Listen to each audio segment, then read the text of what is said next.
Thank you for joining me for the continuation of our current study, which is called the Ark of Our Salvation. Now, this is part 5, and in the previous segment, we spoke briefly about the phrase, the word of our testimony, and how scriptural insight into the meaning of this phrase is actually found in the contents of the Ark of the Covenant. The word of our testimony is one of 3 key phrases in Revelation 12, verse 11, which speaks of the overcomer. And in the previous segment of our study, we looked at the contents of the Ark of the Covenant, which the Most High also calls the Ark of Testimony. And that's precisely because this Ark carried the 10 Commandments. Now, there's much more that could be added to our study concerning the prophetic significance of the contents of the Ark and the events which preceded each of those 3 items being placed in the Ark. And there's also more study that can be done concerning the prophetic significance of the wilderness stops, which Israel made between the Exodus from Egypt and then entering Canaan. This wilderness journey is as well a prophetic picture of an aspect of our salvation as we know it. And it's a particularly interesting study when we consider the meanings of the words and names involved that the Israelites encounter along the way.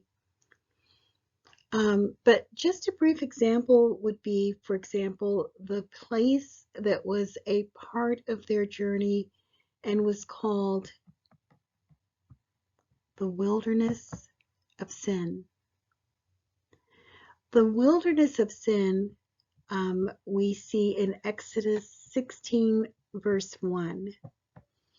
Now, let's piece together the meaning of this phrase.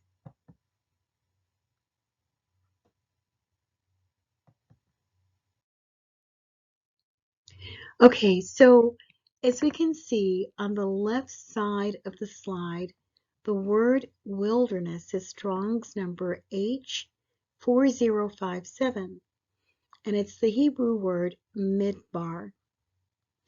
In addition to the literal meaning of wilderness, pasture, and uninhabited land, it also has a figurative meaning.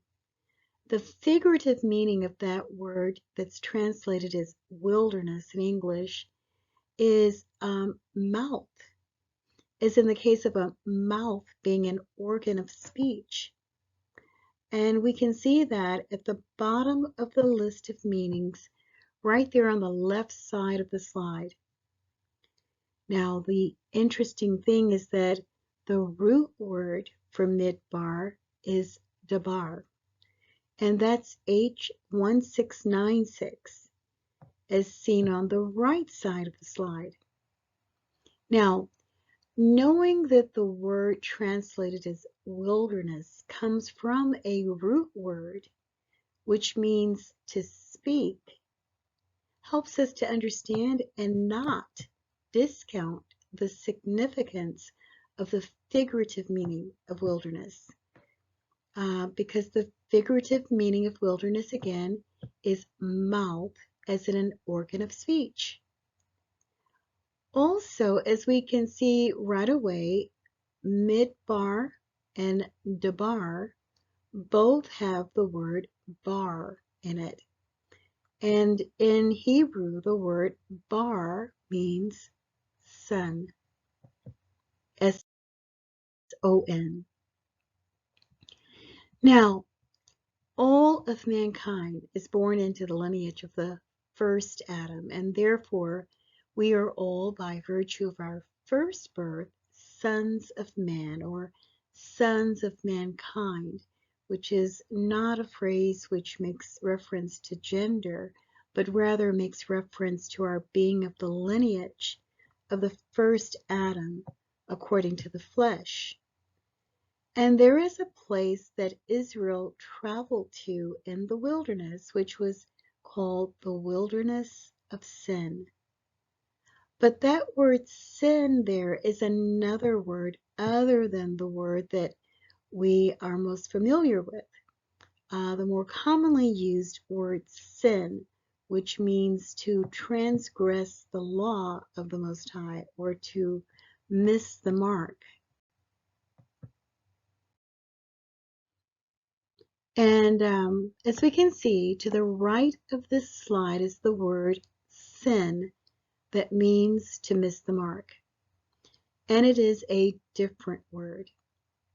But the word sin, as in the phrase the wilderness of sin, is Strong's number H5512, and it's on the left side of this slide, and it means thorn or clay.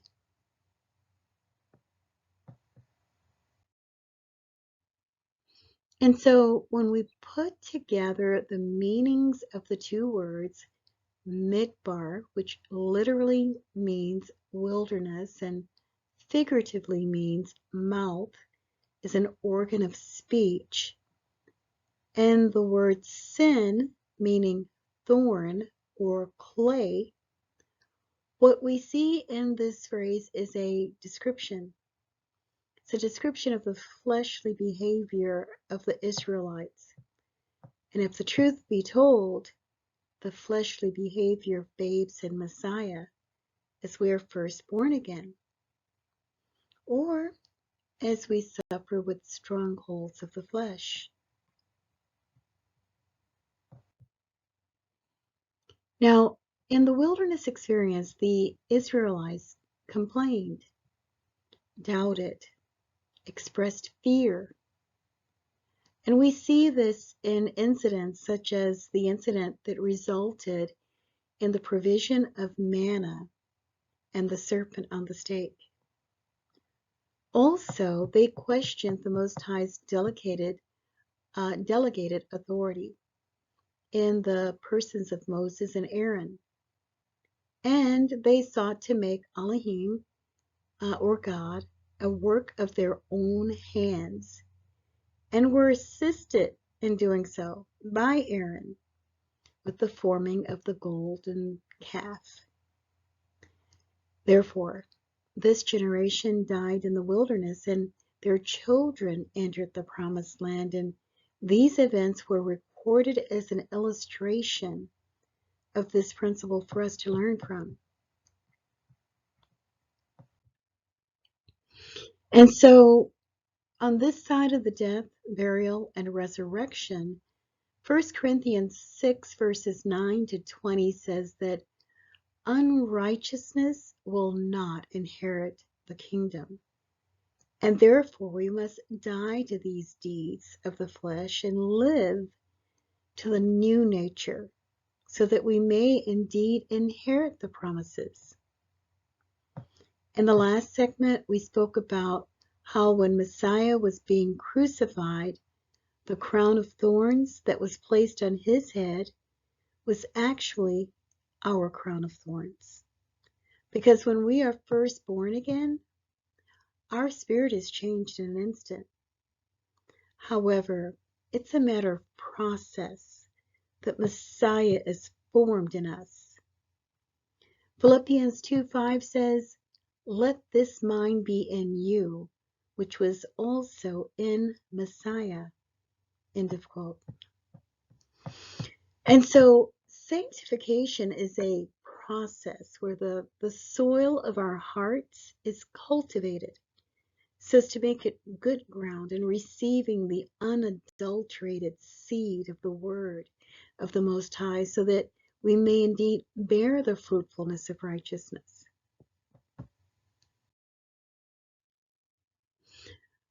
We could continue a detailed study on this phase of the journey, but the manna stopped once they ate of the food from the promised land. And by the time of the building of Solomon's temple, only the testimony, which would be again the 10 commandments, were inside the ark. And now, on this side of the death, burial, and resurrection of our Messiah, Yahusha, who some call Jesus, the Most High speaks to us guidance and correction, with our Messiah giving voice to the testimony of his law that is now written not on tablets of stone, but written on hearts of flesh.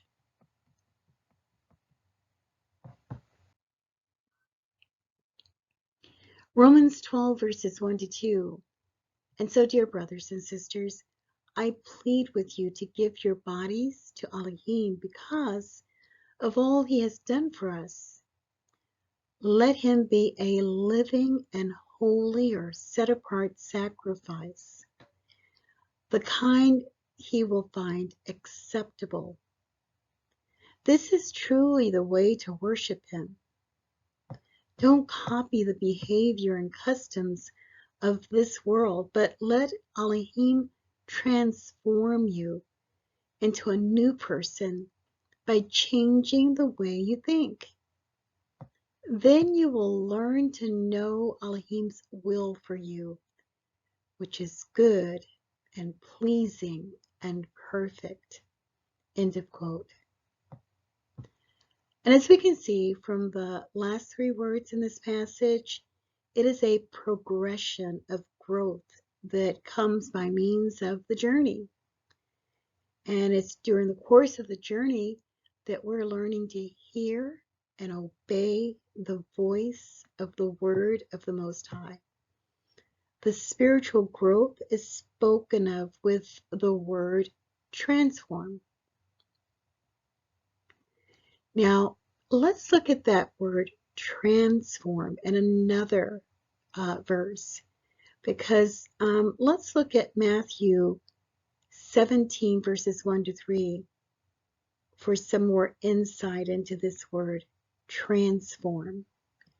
In some versions it may be transfigure, as in the Mount of Transfiguration.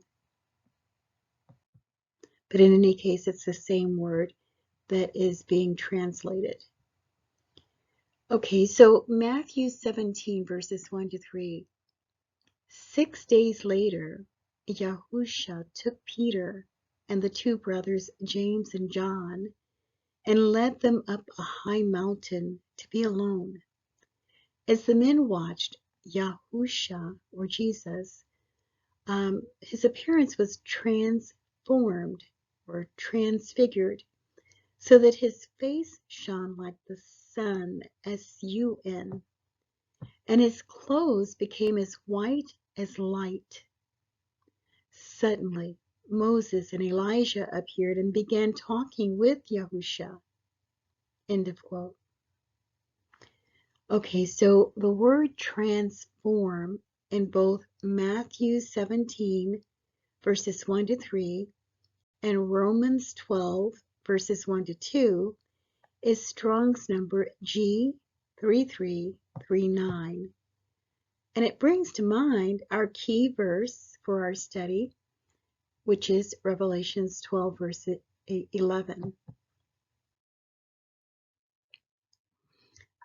Let's review that verse. Revelations 12:11, and they overcame him by the blood of the Lamb and by the word of their testimony, and they did not love their lives to the death. End of quote. And so Revelations 12:11 defines one who overcomes. Those who overcome will give glory, or will give manifestation to the name, or in Hebrew that word name means character and authority. So those who overcome will give manifestation to the character and authority of Yahusha, our Messiah, as we show forth how, as a matter of process or journey, we're being changed. We're being changed into the image of Messiah Yahusha. And it's not I who lives, but Messiah who lives in me, because I'm showing forth the character of Messiah Yahusha in ever increasing weight of esteem and honor that's being given to his character in and through our lives.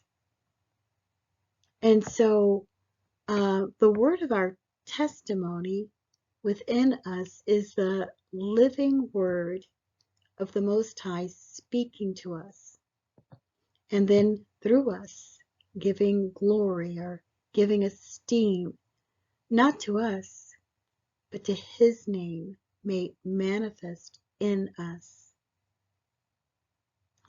And in changing us into his image, he forms us as instruments fit for the Master's use in the building of his kingdom. Now, what's also interesting about this passage is that Messiah is standing in the midst of the law and the prophets, represented by Moses and Elijah, which brings us to our next section of this segment of our study.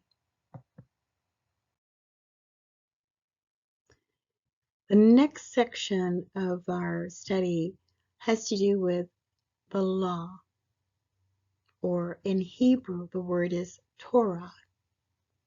And the meaning of this word Torah, which has been translated into English as law, the meaning of in the original language of Hebrew is teaching and instruction. And the first 5 books of Scripture are known as the Torah. Now, this Hebrew word is commonly translated, as we said, into English as law. However, in Hebrew, the literal meaning, of course, is teaching and instruction, but considering the source being that this is teaching and instruction that comes from the Most High, who is King of the universe, then every king has a kingdom, and every kingdom has law, because the words of a king are law. The words of a king are sovereign. So even though the literal meaning of this word Torah is teaching and instruction, it's the teaching and instruction from a sovereign king, the sovereign king of the universe. And when we really give careful consideration to what we find in Scripture, the first 5 books of Scripture are actually drawn from the 10 Commandments. But the first 5 books of Torah also includes ritual, ceremonial, and civil decrees, so as to have those in place in facilitating the carrying out of the commandments as an act of righteousness, and the judgments that are rendered for disobeying the commandments, which would be in place until Messiah came. And so let's start our continuation of study of this word law or Torah by taking a quick look at 3 points in Scripture. Point number 1, Matthew 5:17. Do not think that I have come to abolish the law or the prophets. I have not come to abolish them, but to fulfill them. End of quote. And we know, of course, who's speaking here is Messiah Yahusha. Let's take a look at point number 2. Point number 2, the word iniquity.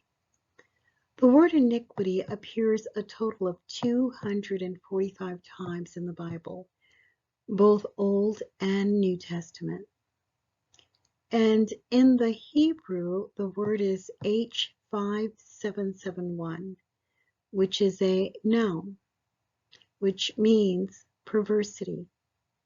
And it comes from a verb root word, which means to bend, to twist, or to distort. In the New Testament, the word iniquity is G458, and it means lawlessness. The condition of being without law, ignorant of law, contempt and violation of law. Bottom line, wickedness. And let's take a look at point number 3. Sin. Sin is transgression of the law. And you know, beloved, the day after the resurrection of Messiah, it was still a sin to steal. It was still a sin to covet. In fact, none of the 10 Commandments had become null and void. So if the law is good, what is the confusion and controversy about? What is it that we must understand about this matter of the law?